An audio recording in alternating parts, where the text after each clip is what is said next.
are chatting about how to best utilize a half day shoot. So basically, a guide to creating short and long form content with the idea of using it for the next 3 months or so. So maybe repurposing content or how to prepare to create a nice stack of content that will roll out over about 3 months or so. Yeah.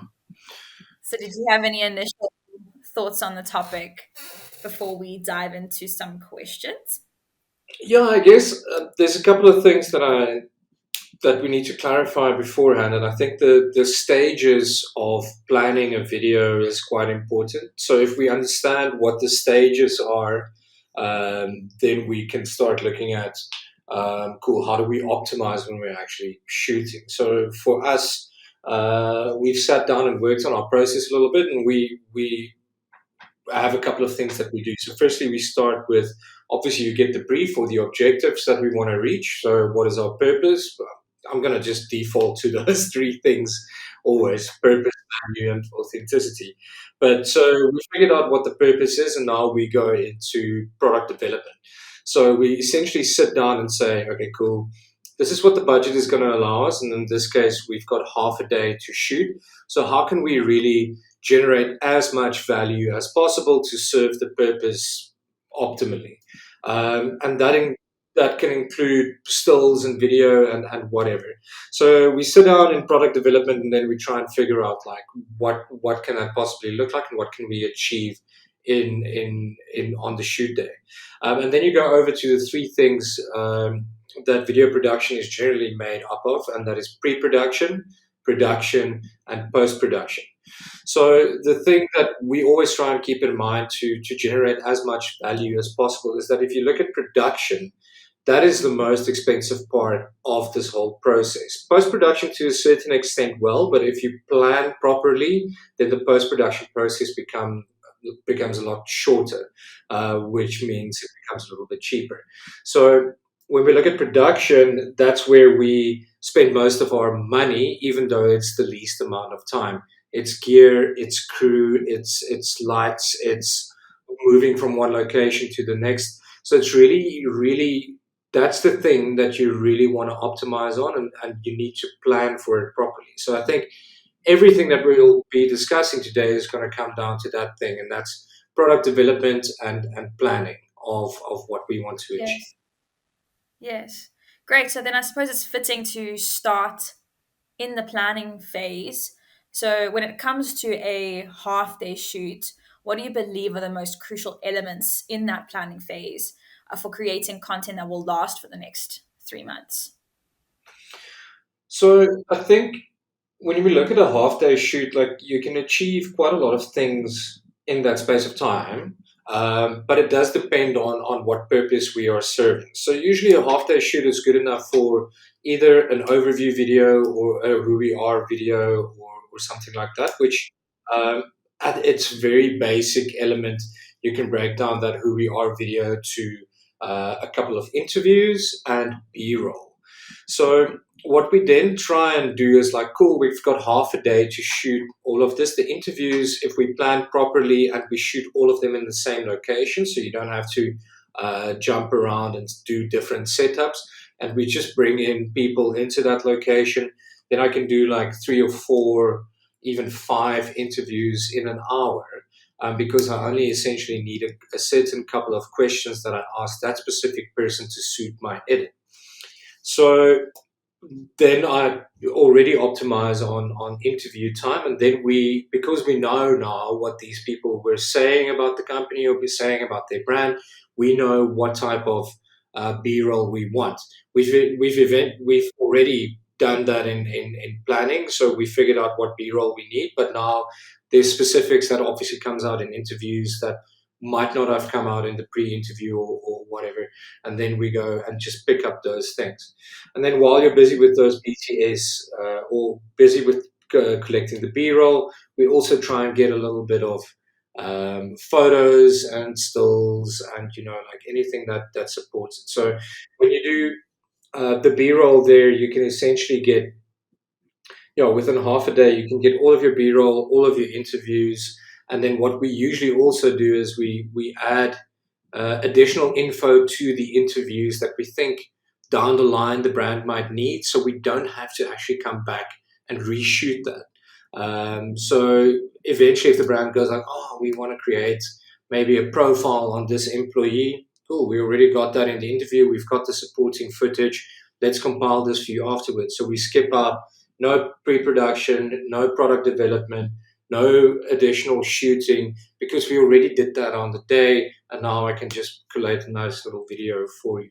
So yeah, there's a bunch of different things that you can really achieve in that time. It all depends on what you set out to achieve. Lovely. Yeah. It sounds like it's more than just repurposing as well. So you're creating new, fresh forms of content, but just utilizing that time very wisely or strategically, I suppose.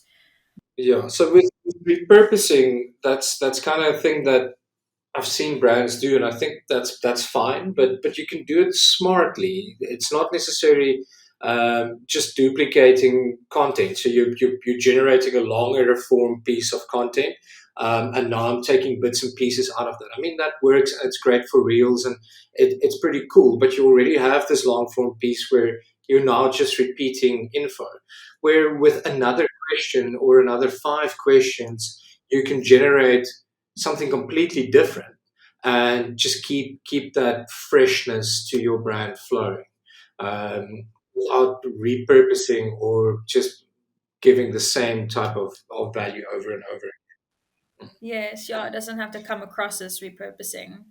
Mm, Obviously, as the viewer, you shouldn't be able to pick up that it's content that you have now put together in such a short period of time. yeah. No, great. And then in terms of strategy melt, um, do you have any thoughts on how a brand could determine what types of content to plan for before the time, short clips or long form videos? Obviously, considering their goals and their audience. Yeah, that's always a difficult one. We try and like answer three questions. I think I mentioned this in the previous one before. So all companies that we kind of work with, they have four type of functions that they need to achieve. So the first one is they need to make people aware of who they are, so that people actually enter the top of their funnel and want to. Yeah, you can't buy from someone that you don't know exists.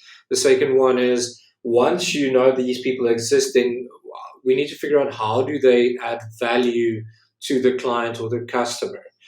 So why should I buy from you? That's the second question we want to address. And then thirdly, the company, when the client or customer decides to buy, the company actually needs to fulfill this promise that they made to the client in the first two steps. Now that one we can obviously not help you with, the brand with.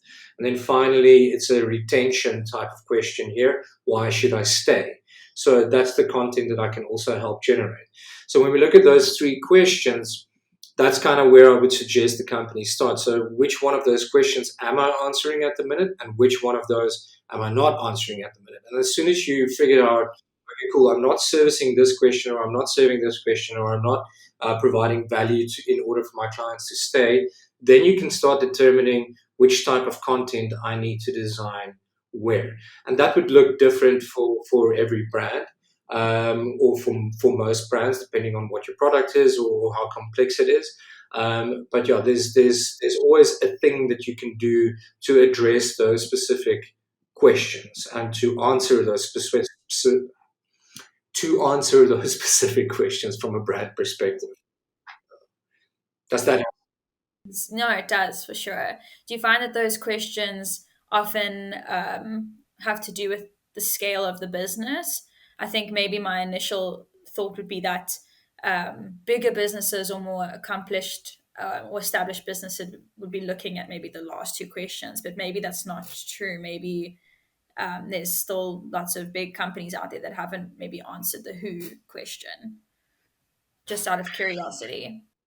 Yeah, I think that's You would think that bigger companies already have that down, and usually with a bigger marketing budget, the brand awareness element goes nice and far. But um, there's always a certain pain point or a certain USP that you can try and better illustrate. So when we look at the who we are question, it's not necessarily just like who we are in general, it's also like who we are for this specific segment in my client base, or who we are for this specific type of customer. So if you look at bigger companies, and if we take someone like Sage, for example, or any of the accounting software firms, they are not only servicing big corporates, they're also servicing small and medium enterprises, the one man band, and they've obviously got those different tiers that they need to service. And the who we are question is different kind of for every one of those marketing personas or client personas. So addressing those directly with something like that, um, with something like a who we are video would also be beneficial. So you can kind of break it down a little bit more. But yeah, bigger brands usually have the brand awareness thing quite down. I think if we go to specifics, we that's where we can add a bit of value, I guess. That's very interesting. So basically, what you're saying is who we are can relate to a specific campaign or pain point or a specific Yeah. offering. Okay, that's very interesting. I've never thought of it that way. Okay, so bringing it back to I think the core of what we're chatting about, maximizing your shoot time. I'd like to talk about that efficiency, maybe some strategies that you could recommend to maximize efficiency during the actual shoot day to capture a diverse range of content, if that's what the goal is in the limited time frame. Yeah, absolutely. I've actually like we're currently busy doing that for a client. So we have to generate or create a who we are video to service the top of that funnel, an overview video to service the middle of the funnel to answer that question, what do we do? And then finally, they want to generate some store videos that's displayed on the screens in store. So we we only have like I think we have 3 days to generate all of this over um, 3 or 4 locations. So I think what you immediately need to look at is um, how can I optimize on time, and to do that you kind of need to know what takes the most time. And for us, it's always a thing of um, to set up, for example, an interview, you need like a 3 light setup, 2 cameras, nice background, silence in the background, like all of that. So if you can limit the amount of times that you have to put that setup down and lift it up and go put it down somewhere else, then already you are gaining a lot of momentum. You're gaining a lot of time. So what we try and do is to consolidate everything that we need to shoot and not necessarily go after it chronologically, but going after it logistically. So we are on this location on day one. This is our diary setup or our interview setup. Let's see how we can utilize that same setup for as many people as possible. So we don't lose an hour in setting up and breaking down whatever we need to do.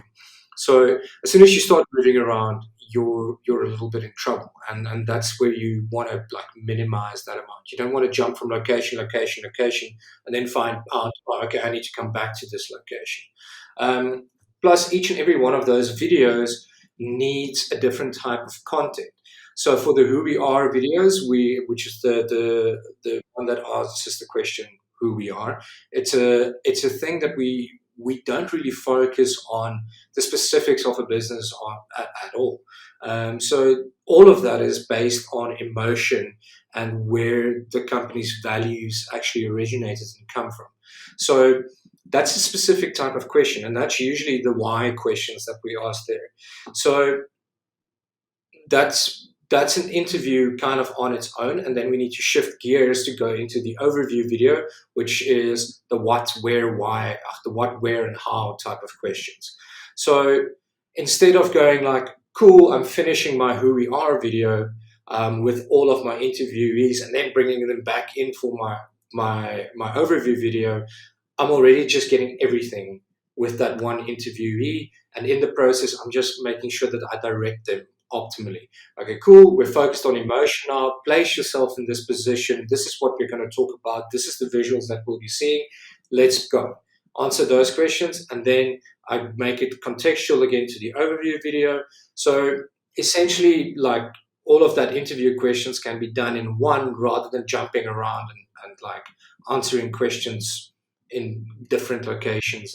And like that's a very stupid example of what I mean, but that's kind of like how we try and optimize like on that type of stuff.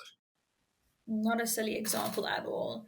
No, that's very interesting. It obviously comes back to just effective planning, where we started the conversation.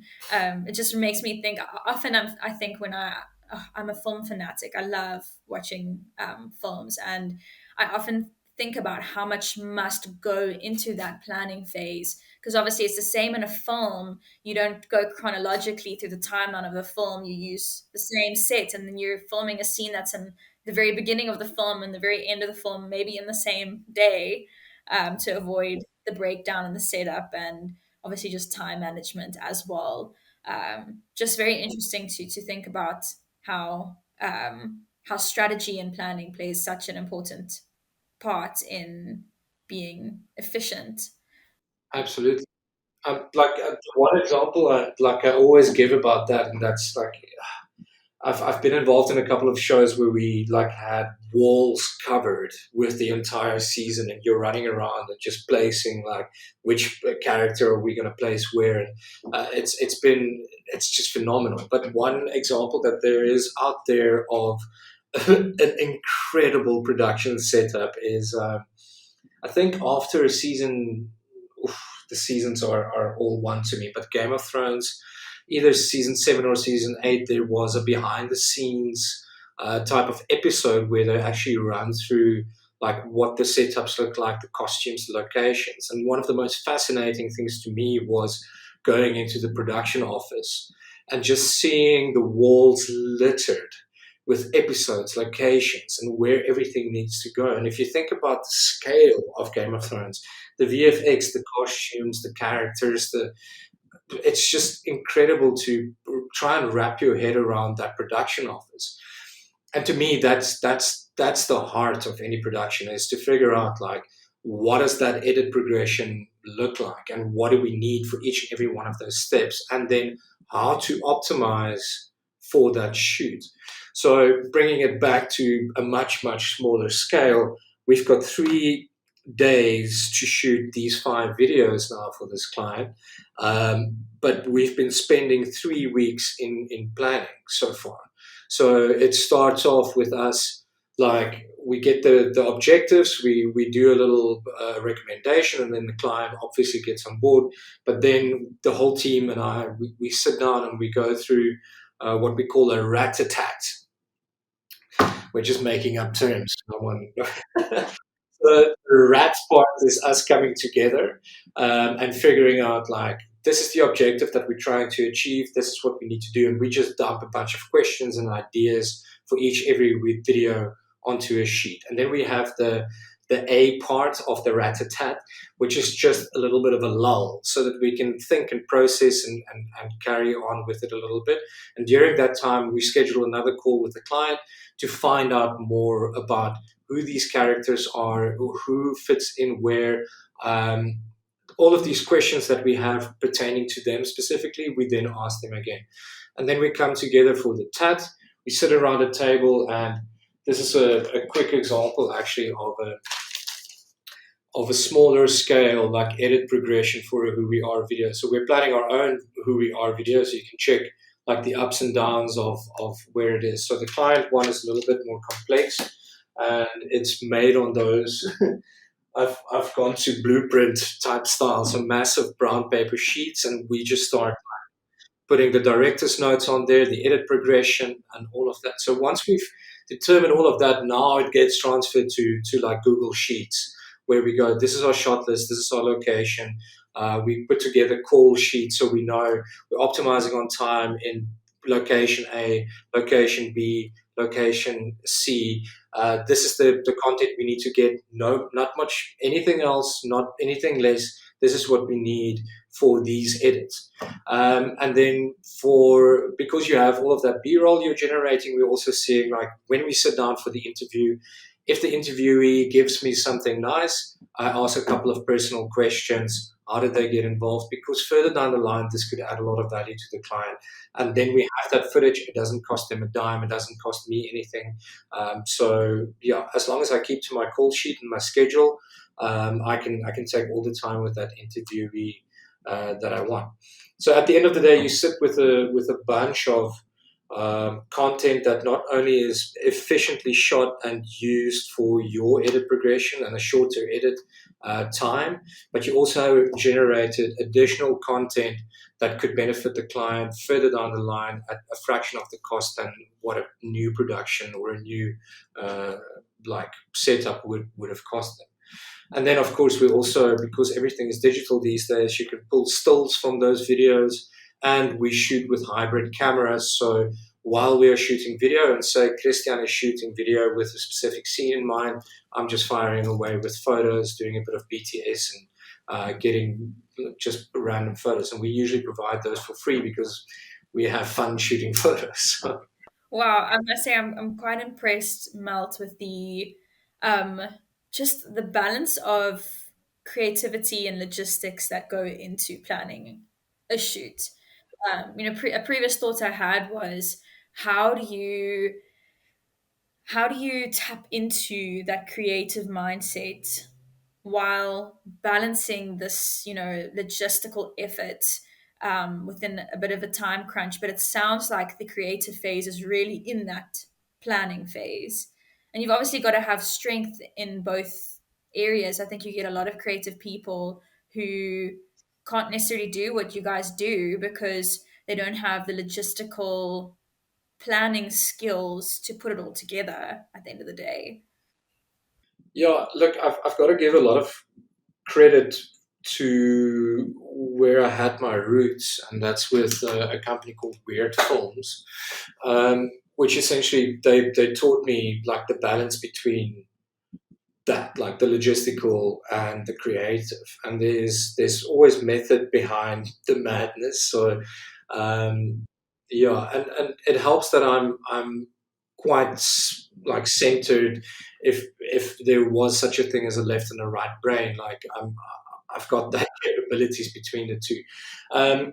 But it also has to be said that none of these things is just due to like one person or one way of thinking. So where I lack in the creative space, we pull in Christian again, and Christian has got this. He's immensely creative. I've actually thrown him into the left brain stuff today. He's having to put a shot list together, and he hates that. So so yeah, it's purely like trying to find that balance. And I think that's when I built or when we started this company, that was always from the onset. It was the thing that was non-negotiable. I think a lot of creative companies focus on the creative and they're very good at what they do. But for us, it's not about the creative only. We need to serve businesses with value. And in order to do that, we need to understand business principles, which is great for anyone who runs a business to understand. So I'm always putting myself into the shoes of the client. Like if I'm going to spend this amount of money, then I want to make sure the bang for the buck is there. I want to make sure that the quality is there, but I also want to make sure that what I pay for is kind of what I get. So there's no need to go overboard with the production value and create ultimate film vibes when hybrid cameras will suffice. Obviously, you'll have your use cases for that, but to us, it's all about generating that value. So if I can save you money down the line and I can help your business achieve business objectives, then obviously we are in partnership with each other and we have a long-term relationship where it's mutually beneficial. And that's kind of what we've from the onset wanted to achieve. That's balance between creative and business. And that just brings me to another question. Obviously, maintaining a consistent brand image and message is crucial. Putting together a shoot. So, what advice can you provide on achieving this consistency when creating different and diverse types of content in a shoot? How do you keep that consistent brand image at the forefront? I think it's a very difficult question, because it's something that we kind of struggle with as well. Like, it's not necessarily a struggle. We know what our USP is, and we know that we want to be focused, very focused. We want to be very focused on our three values, and that's purpose, value, and authenticity. With authenticity just rising above the rest. So, from a brand perspective, there's a couple of things that you need to keep in mind with that, and I think for us it comes down to our values serving as kind of like a beacon. Um, we know that these are the things that we want to achieve, and these are the things that we aspire to always. So everything we design, everything we communicate is from those three values. So the decisions we make are based on those three values. The products that we put out are based on those three values. The way we interact with our clients are based on those three values. And I think in life that's really assisted me a lot is to define like what my values are, and what I find enjoyment in. And as soon as you've done that in life, then it makes everything easier. There's no conflict when you make decisions based on your values and what makes you happy, and what gives you purpose. And it's the same for a company. If you make your decisions from based on your values, and from a perspective of value, a value driven approach, and you aim for that consistently, then everything else should really fall in line. Or that's kind of my opinion, and that's kind of like the old school way of doing things as well, with the what is it, the mission statement and the vision statement and all of that. Like this is just like, for us, we've simplified all of that into three words. So my recommendation to companies would be is figure out like what you are trying to achieve, and consistently and constantly try and aim for that, and the rest should really fall in place. If you make all of your decisions based on that, then it should be fine. So that's kind of the abstract version of that answer. And then from a logistical perspective, or a more practical standpoint, I would say consistency would be key by trying to utilize the same either service provider or person in charge, or freelancer that you use, or whatever, because that's the thing with creative, and that's why we are so comfortable with sharing all of this knowledge. No one else is going to do it like we do it, regardless of how much info I give out. We just have a different feeling towards it. And it's the same with the company. If you're going to keep on chopping and changing between a content creator here and whatever, you're not going to have consistent visuals. You're not going to have a consistent. So you've got to give that person at least 3 to 6 months. Once again, you're busy with content marketing. It's a long term game. It's not something you're going to see the results of immediately, but consistency is key. So utilizing the same person over the period of 3 6 months to a year, that's kind of where you'll start seeing brand consistency, and yeah. Yes. Yeah, that's very wise. And that's true across all forms of marketing as well. Aligning with a service provider and then sticking by them, because I can, or like you said, allowing at least for adjustment and adaptability. Um, because yeah, you can see that across all forms of marketing. If somebody Yeah, isn't necessarily consistent or chopping and changing, very yeah, interesting, Malt. Lastly, I know we briefly mentioned repurposing content right at the beginning of our chat, just touched on it, but it would be nice to just end off on that as well in the post production phase.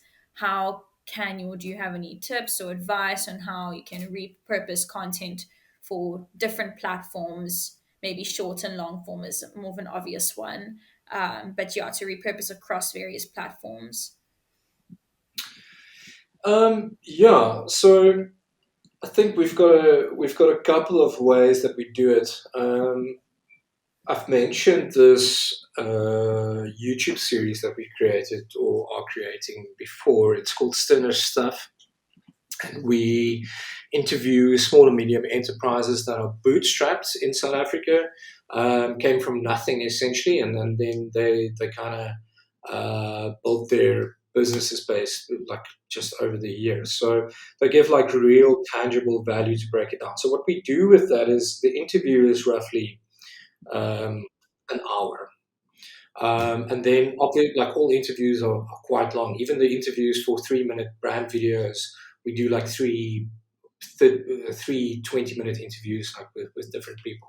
So, and then it gets cut down into seconds. So it's incredible. But the idea was with that specifically is that once again, it's a half day shoot. And from that half day shoot, we generated a brand video for Darling Suite, which is the Who We Are video. That's roughly 3 minutes. I think you can check it out on our website.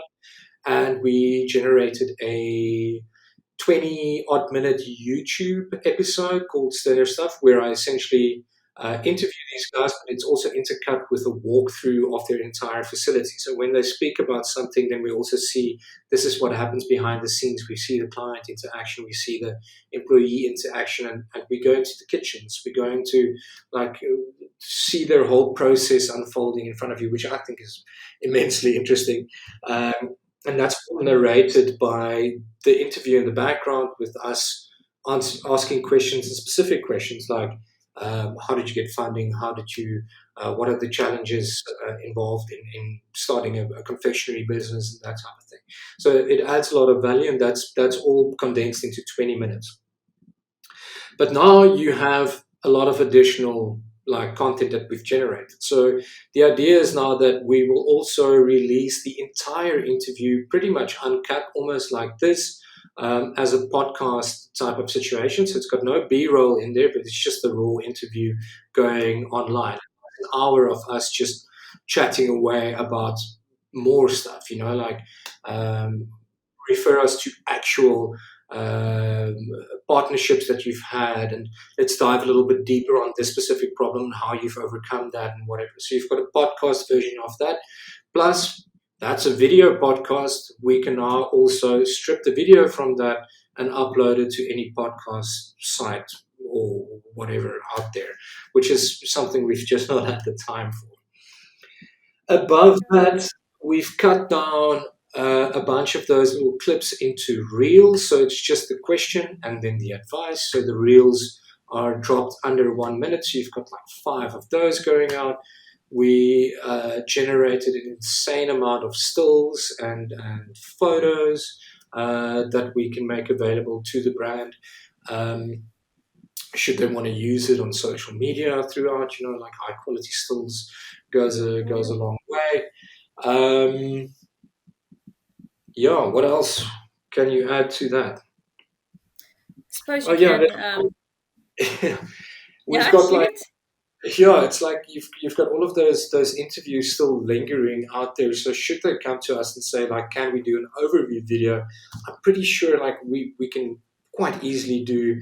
It's not going to be an ideal one because we didn't really plan for it, but we should be very confident and comfortable to put together an overview video for them. And then their final idea with clients is also afterwards when we're done with this and the campaign has run for a while, then you would just have an interview like this one and say, listen, how did you find the experience? What was it like for you? And did you see any results? So that's even like, I mean, Amazing. it doesn't end really.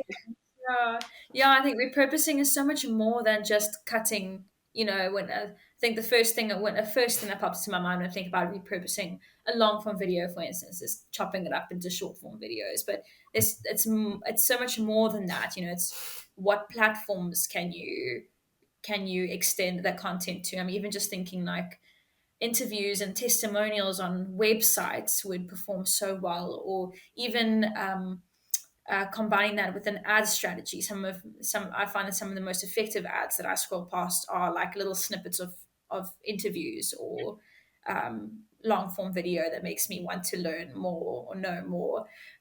So I think it's more than just what we initially said, is just chopping up videos. Um, there's so much more out there. Very cool, Melt. Very cool chat. Yeah. Chatting about all the video things is film is thrilling. It really is thrilling. I'm remembering all my varsity year film missions. Even after our first chat, I went and had a look at some of the short films that I was involved in from my varsity year, and it's just such a thrilling, exciting, creative, logistical, all the aspects of film. It's just such an interest. I don't think there's any other industry like film. But very cool chat. Thank you. I don't have any more questions from my side. Do you have anything else that you want to wrap up with before we finish off? Right. I think we can't move away from this conversation without addressing one of the elephants in the proverbial room, um, and that's always the debate between landscape and vertical, which is a massive headache for us as like camera operators and people who are visually inclined, because clients always go like, oh yeah, we need this in landscape and vertical, and then it becomes like a little bit of a meh situation. But of course, you understand why, because we look at what the algorithms are doing on YouTube Shorts, TikTok, Instagram. Like obviously, we're pushing this vertical content right now, and you can't really escape that. So the perspective that we have is we shoot everything landscape, and if you are shooting landscape, you need to frame in a specific way to make that image as pretty as possible for landscape. So now when you do vertical as well, it doesn't kind of like match up. So you're not framing for vertical, so you're framing for landscape, so it doesn't look that good. So I think when we speak about repurposing as well, what we try and do is we shoot 4K footage, which means it's a very high resolution, and then we take that landscape and just kind of like crop towards vertical. But it's never ever going to be what it's not going to be as aesthetically pleasing as the landscape shot. So I think what I want to say with that is for people maybe listening, if you want vertical, you need to shoot vertical. If you want landscape, you need to shoot landscape. But if you want both for the same price or for the same amount of effort, you're gonna have to compromise on one or the other. And I think that that's always the thing that we have is, oh cool, we want these videos, but we also want them in vertical, which is great. We can do that, but you need to figure out which one is your priority. And then when we speak about repurposing content, then you'll have to like give something up when it comes if you're repurposing for vertical. So yeah, otherwise we have two cameras, one doing landscape, one doing vertical. I was wondering, do you ever have two cameras set up? Obviously, it's double the editing work, post production work, but Yeah, and that's something else that you take into consideration. So what our advice usually is that we shoot landscape, and then we end up just cropping for vertical afterwards. It's not going to look as great, but when we look at vertical and how it's consumed, we also need to realize that people will only look at it once. So it doesn't have to be perfect. It just needs to get like 75% there, and the content, the emotion made or the emotion created by the content should be enough. I think we're just like a little bit too perfectionistic in this. Like we want the visuals to be prime, but I don't think other people. yeah, probably not. Probably not. I think a lot of people are also aware that usually vertical videos, if you're just talking about a reel or a short, for instance, most people are aware that is a cut of a longer form video somewhere else. But yeah, I mean, it's obviously you have to know. we talk about repurposing, but you have to know your purpose before you go into the shoot. You have to know the end goal before you go into the shoot.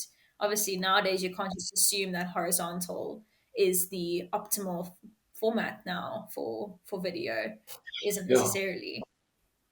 Yeah. In fact, like people are telling us we should go more vertical, and I am just it's a natural thing because like our whole world is perceived in what we call 16 by 9. Like if you look around you now, it's panorama.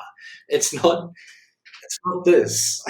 But think about how the world is perceived for many people. It's on their phone. People actually perceive the world through their mobile device nowadays, and that's not. So, yeah, I mean, I'm thinking for any kind of an ad strategy, you need vertical format now. You don't, horizontal won't work. I'm not someone who likes trends, but there's a trend that I've noticed these days where oaks are just going like, so this is a landscape video, and all they have is this little thingy that says "turn your phone." So and then you go like, oh, the phone is turning. Oh, okay, great. So it's never really vertical. It's just landscape that's on its side. Your phone, and then you're sorted. Doesn't work. That doesn't work. But it's funny. I'd have a chuckle at it. Very interesting. Yeah, I never thought about that. As you said, elephant in the room, Malt. That's very true and interesting to think about that. I don't think anyone, us consumers, the people who consume and view the videos, obviously don't think about the planning and strategy that go into to creating content that's optimized for your viewership. Yeah. So it's very interesting to hear the other perspective of the thought that goes into that. Very cool. Yeah. It used to be quite easy, like just drop a landscape and get it done with. But if we as creators don't consider the brand objectives and where that content is going to be consumed, then we're just being silly. I mean, there's no point in creating landscape videos if everything is going to be consumed on Instagram and vertically. So it's unfortunate, but we need to take that into account. And we need to figure out what value we can provide to the client and how we can best do that. So that's what we do. 100%. That's what you do. That's your job. That's your specialty. Thank you for another great chat. Oh, thank you, Malt. No, I enjoyed it as well. Very interesting questions and conversation that came out of it.